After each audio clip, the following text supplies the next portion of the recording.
Greetings, sports fans, and happy Thanksgiving. Thanks living to the vegans, and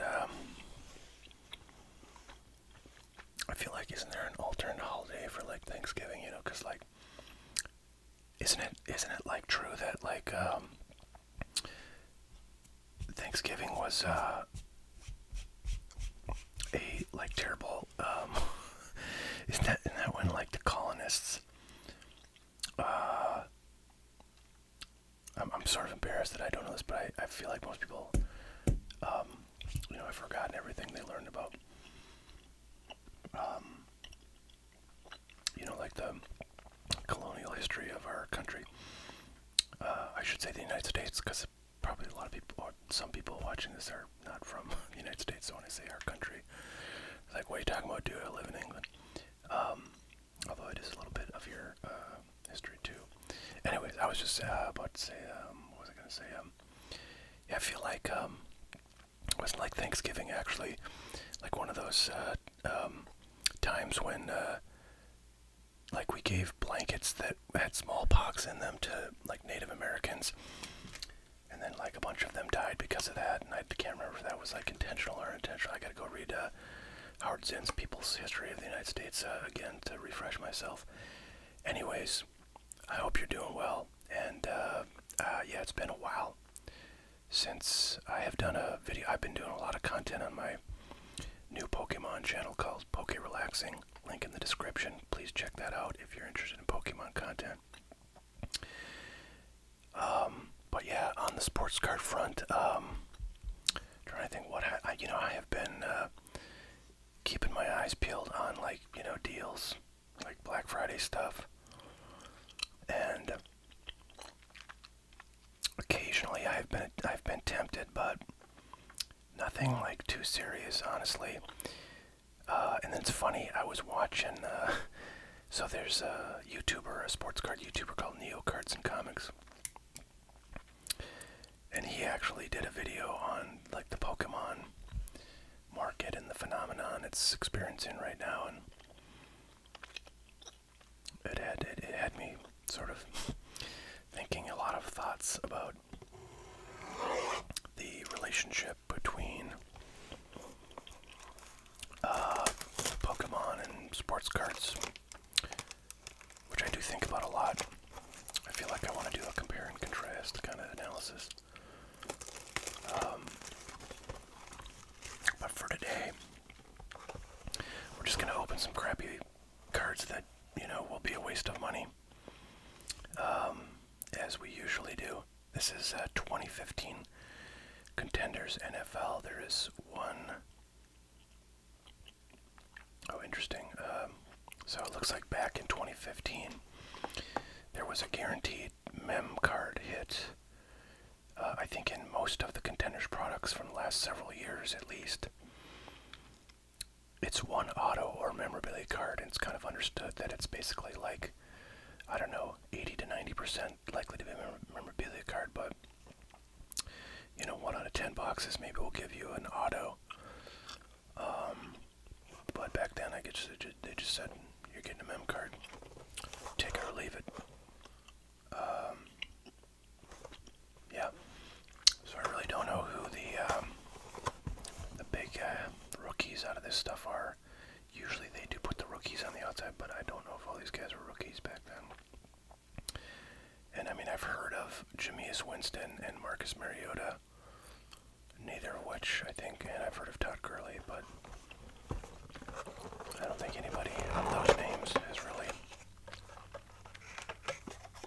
stood the test of time. So gosh, I don't know what we'd be looking for. Maybe we'll do some price lookups if I get something that seems like maybe it's interesting. Okay, so there's like the obviously thick pack that will contain our mem card hit.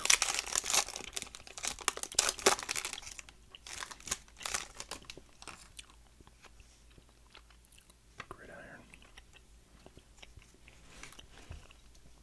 I hope everybody's been doing well. Mike Evans, Cam Newton, Delaney Walker, Andrew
that sort of the hot product of the moment in sports cards is this 2024 Topps Chrome update, which is available in, retail, the usual retail format suspects, as well as hobby, in a few different varieties of hobby. And there's actually quite a few rookie debut, like patch auto 1/1 cards, where they basically have a patch that they put on a rookie player's uniform on their debut game, and then they take that patch from the uniform and they put it into a card that Topps distributes in, a particular set. And so they do that for probably not every player, but at least the top players who have made their debut in a particular year. I think last year, like Anthony Volpe was the big one. This year there's a few of them: Ellie De La Cruz, Paul Skeens, and I think a handful of other ones. By the way, I think Jason Dominguez just didn't get one of those. He was like a September call-up, I think, like last year. So maybe they just, I don't know, ignored him. But anyways, so the Paul Skeens one is a big deal because, like the Pirates, which is the team that Paul Skeens plays for, are like offering all this stuff, like, like, I don't know, lifetime of,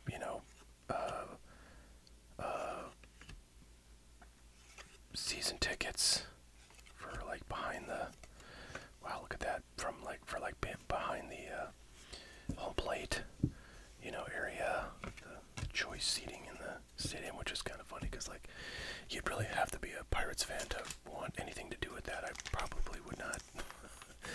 I mean, you could probably sell it or something, but it's the Pirates. Let's be honest, who the hell wants to watch them if you're not a Pirates fan? Not many people. And plus, if their season tickets, like, you'd have to be in Pittsburgh to get any value out of them unless you sold it. Anyway, so they're offering all this stuff because they want that card, I guess, to put probably up at the stadium or something like that. And then, like, the guy's girlfriend, Livy Dunn, who's a famous, like, gymnast, like, offered some other stuff on top of that. I don't know if I think her stuff is thrown in with the Pirates offer, so her intention is to get the card into the, Pittsburgh Pirates' hands. But I don't know. So it's been a lot of media about that. Here we have Mario Alford. No idea what this guy's deal is. Round 7 pick 238. I don't know. I'll look him up. I'm sure it's probably nothing, but it's cool to get an auto out of this stuff. Retail product, I'll tell you that. I'll tell you, especially because we get our mem card too. So, all right, Isaiah Crowell, AJ Green, Steve Smith, Senior, Derek Carr, Jordan Matthews, Des Bryant, Julian Edelman, and Emmitt Smith. Nice die cut there. Hall of Famer. Kind of cool. I guess I'll take that out. Put it in my Hall of Famer collection.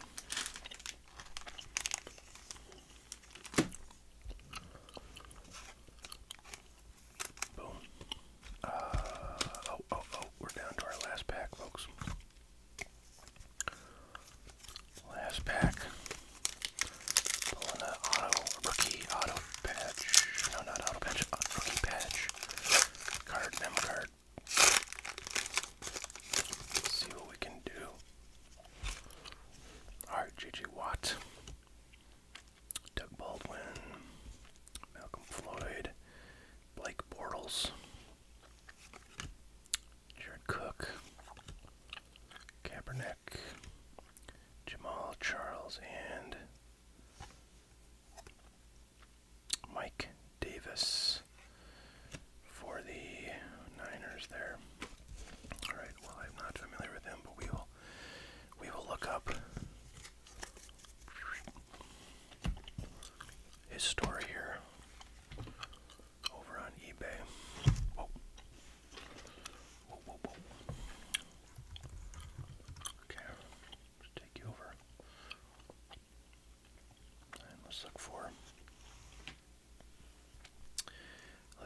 15 contenders. Just do. I want to kind of see if like he's got autos and stuff. He does have autos. Someone's at least willing to pay 99 cents for one.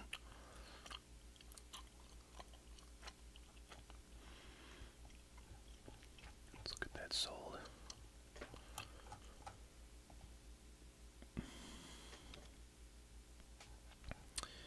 Yeah, so his autos are auto goes for $2.25. So there's the patch is not going to be worth anything. Kind of makes me think he's probably like retired at this point. Okay, well, that was a dud, as suspected. Let's check out our Mario Alford auto.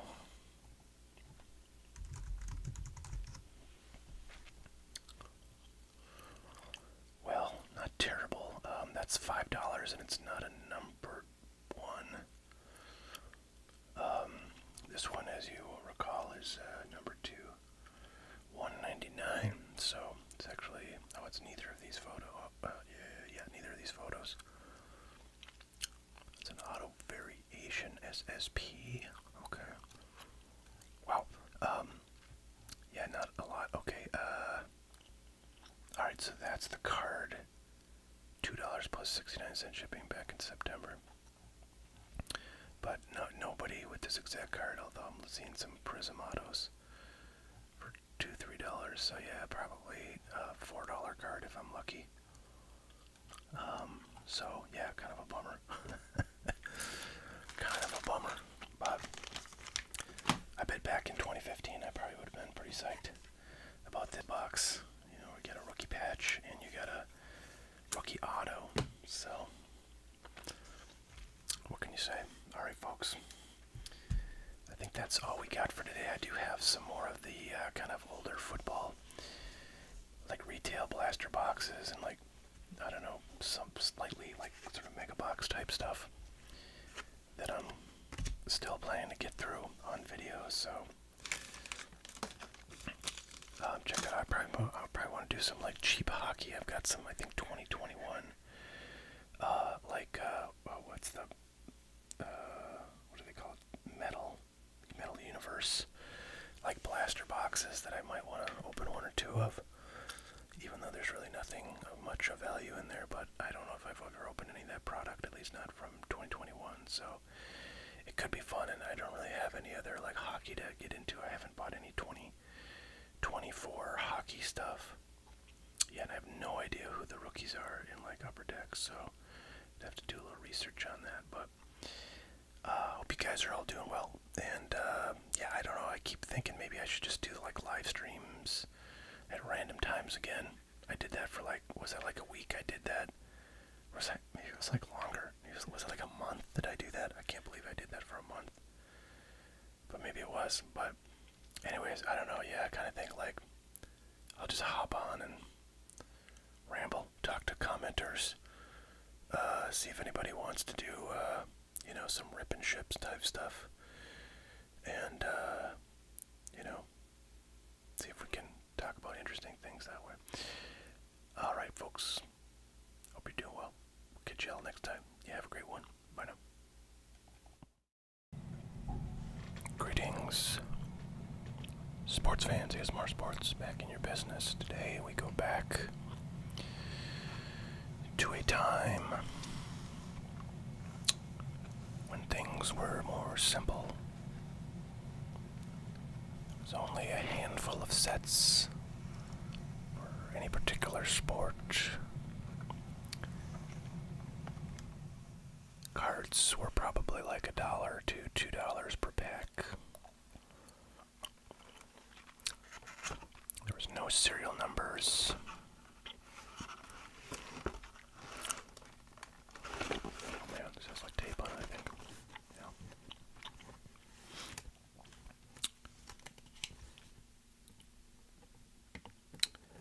Yeah. And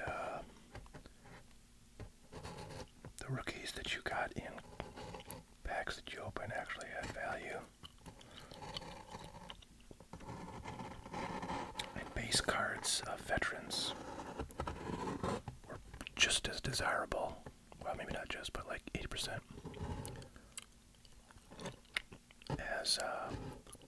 cookies. Yes, folks, we're going back to 1991 to open some packs. If I can get this box popped out here. There we go. I don't know why I'm doing that because you can't even like see it, but there it is. There's something that's working on there.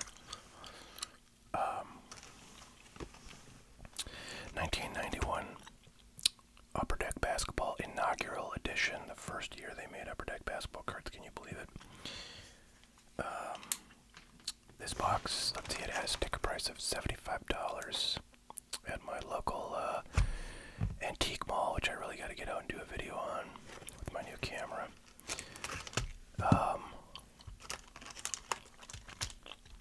I think, though, I bought this when there was like a 20% off or maybe 30% off sale. So I guess I paid something like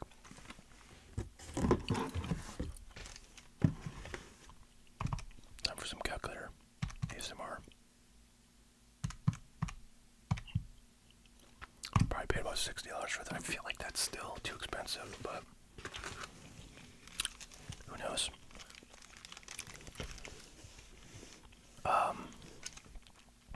Yeah, so these boxes were very heavily printed, and I feel like until fairly recently, you know, this stuff was in the kind of list of least desirable junk wax era crapola that at one point you could probably get for like $5 a box if you tried really hard, and maybe $15 to $20 a box if you tried it all. But now, I don't know, that list of products, at least a list of products where you can still get for $5 if you try, or $20 if you don't try, is actually getting shorter and shorter and shorter.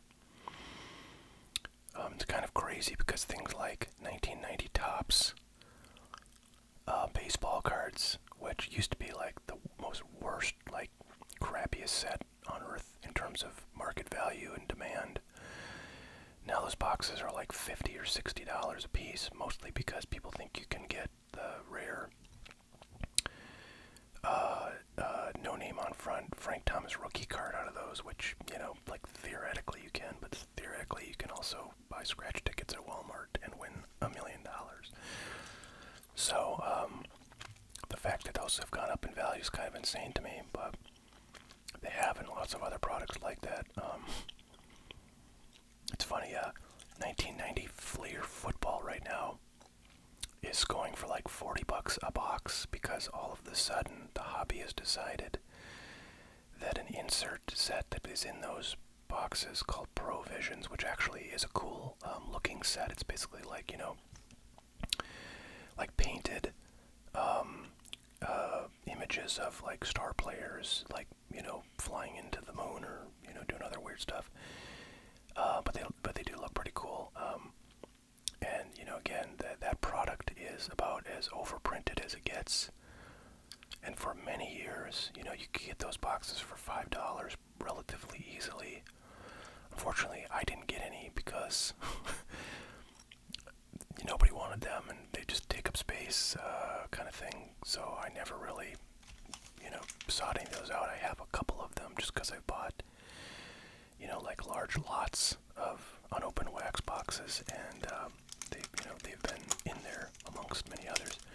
I have a few for that, but I've never gone out and sort of found that stuff with the express intent of, you know, holding it for future appreciation. So I'm on the outs on that one, but I don't know, maybe this stuff is now following suit because $75 is kind of nuts, and the guy that I bought these from generally does, you know, keep stuff at about, you know, eBay average sale price.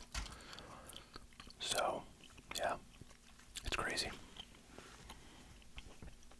Meanwhile, I think like the modern market continues to, for sports cards continues to suck. And a lot of things are going down, down, down. But, I don't know. Vintage stuff, if you picked it up, certainly, you know, years ago, is doing very well. if you picked it up at the height of the pandemic boom, not so well. I did a little bit of both. All right, Rich King is our rookie. Of course, he's got his little draft day 1990s suit on. We got some all-star cards. Brad Daugherty. Tom Chambers. Everybody's least favorite player from this era, Bill Laimbeer. Got a Jason Williams. Mike Brown. Pooh Richardson. You may ask yourself, like, why is the 89 Upper Deck baseball set, which is the inaugural baseball set, worth so much more than the inaugural basketball Upper Deck set or the inaugural football Upper Deck set? And I think the answer generally just is that they printed a lot more of the basketball and football because they came out, you know, either a year or 2 years after the baseball set, depending on if we're talking about basketball or football. You know, I mean, it's the same reason why 1990 Upper Deck baseball cards are worth, you know, a tiny fraction of the 89. It's just like they, over like a 1 year period, they basically jacked the production so frickin' much that there's just a ton more out of the 1990, even though there's a ton of 89 Upper Deck. So that's the primary reason, but you know, the 89 Upper Deck baseball set does have the Ken Griffey Jr. rookie, which is an iconic, you know, rookie card of a player that, of course, is a Hall of Famer and many people really loved and still love to this day. So those are the two reasons, but the first one is kind of the primary, I feel. Alright, we got our first kind of Hall of Famer base card. Hakeem Olajuwon, very nice. Kevin Willis. Kiki Vandeweghe. Brian Shaw. And Adrian Caldwell. So folks, we're looking for, you know, basically we're looking for Olajuwon and sort of similar superstars like Larry Bird, Magic Johnson, Patrick Ewing, but of course Jordan is the king of everything from this era, and that is what we really want. So here's the like checklist card of Dominique Wilkins. All-Star card, Kevin Duckworth. Checklist card of Hakeem. Andre Turner. Jeff Martin. Mike Brown. Steve Alford. Mitch Richmond. Great player from back then. Fred Roberts. Darrell Walker. Blair Rasmussen and Joe Glass.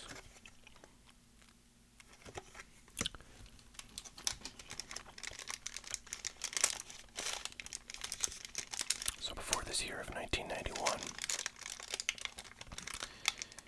there was a whopping one brand of basketball cards, namely Fleer. Then in 1991, with the hobby exploding in popularity and card manufacturers, you know, coming out of nowhere, there was all of a sudden, you know, Topps Basketball. Was Topps Basketball? I feel like Topps Basketball started in '92, but I'm pretty sure there's a Stadium Club Basketball was in '91. I might be hallucinating. It might have been '92 for all of that, but basically Upper Deck kicked it off with their set in '91, and then after that there was just a ton of stuff. Actually, I take it back. There was two basketball sets as of 1989. It was Fleer, which had been around since '86, and then Hoops came along. it was those two in '89, and then in '90 you got Skybox, and then in '91 kind of floodgates opened and Topps got in the game. I think Upper Deck got in the game, and you know, after that, then they all started producing like multiple sets, not just their kind of flagship sets. And now we have 300 sets a year.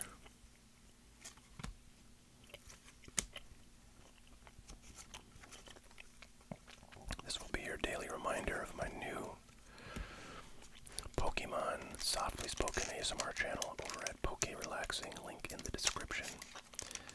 Check that out. When I have a moment, I'm gonna do a video on that channel about like sort of like compare and contrast the sports card industry and or not the industry necessarily, but like sports cards as a product versus Pokemon products, and like kind of what the advantages and disadvantages of collecting both of those in relation to the other, you know, are. So that might be of interest to you if you're a sports card person. There's Larry Bird base card, very nice. Actually, that's really nicely centered. Would you ever grade such a thing? I don't know. I mean, I have to imagine in a PSA 10. Well, in a PSA 10, like honestly, a friggin' like 91 Fleer Common probably has, you know, a fair amount of value, $20 or something. So, like a star card in any set as a PSA 10 probably has enough of a value that maybe it's worth grading a card like that. If you really can't find a single flaw on it, although I feel if I looked closely, I probably could. Gary Grant, Dennis Rodman, all-time defensive great. Ken Norman. Oh, baby. MJ. This card has almost no value, but I don't care. It's Jordan. Let's get a sleeve, baby. We did get a Jordan finally. I'm not sure. I probably will just open this one other pack here and leave it be and try like the dickens to sell some of these packs on my site, hotcardboard.com. Thanks to those who have ordered recently. It always brings a tear of joy to my eye when I see a new order come in, so thank you to those who have done that. Charles Jones, Tim McCormick, Derek Coleman, so he was like a rookie in 1990. And a big deal rookie at that. Sam Vincent, Vern Fleming, Spud Webb,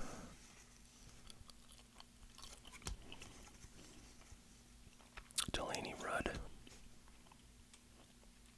Cedric Sabalos. Is that, I think, Kevin Johnson giving him the chest bump there.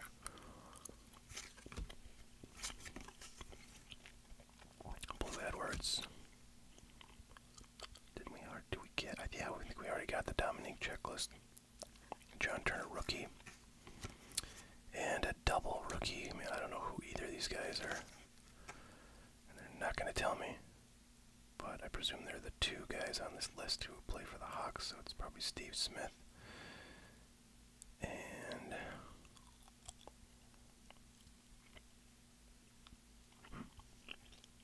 I don't know, somebody else that doesn't appear on this list.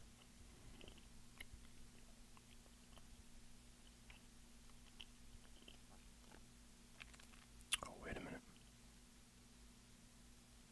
It's Stacey Augmon, sorry. Steve Smith is with the Heat. Stacey Augmon is with the Hawks. But I don't see another. Oh, there it is. Rodney Monroe. So those are the two guys. Augmon and Monroe. Monroe are the two guys on there. So. Alright, well, I'm going to quick pull out and sleeve probably any of the Hall of Famers. Since I do like to kind of segregate the Hall of Famers from the commons with stuff like this, and honestly, I'll probably just throw the commons away. I'm guessing Tom Chambers is in the Hall of Fame, but I might be wrong about that. Dennis Rodman probably is.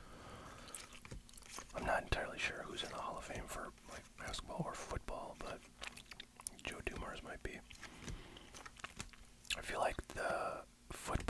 East is very permissive when it comes to the Hall of Fames. There's a lot of guys in there. They're not like household names by any stretch. And so a lot of those guys I might not have heard of. So I don't know, I'm really kind of focusing on the A-list Hall of Famers, we'll say that. Guys that are recognizable. Like Hockey. Like Dominique. Actually, maybe I feel like he's got to be in the Hall of Fame. It's got to be.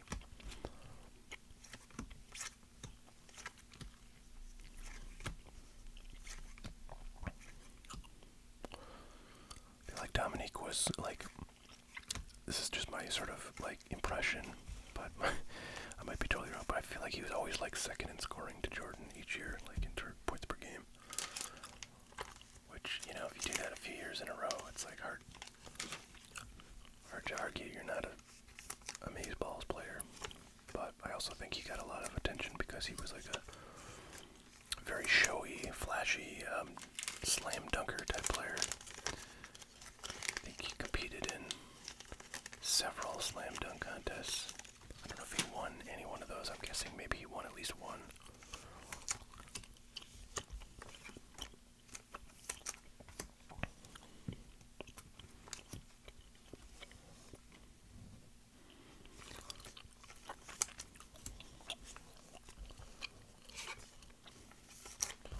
All right. Well, there you have it. 1991, 92 inaugural edition Upper Deck basketball cards. What could be better? Actually, quite a lot of things could be better, but that's what we've got, so we're gonna enjoy it. Hope you guys had a good time.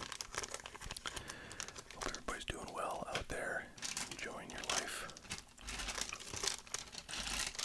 as best as possible. And if not, all you need to do is order some sports cards from hotcardboard.com, and you will be. Thanks so much for watching, everybody. We'll catch you all next time. Until then, have a great one.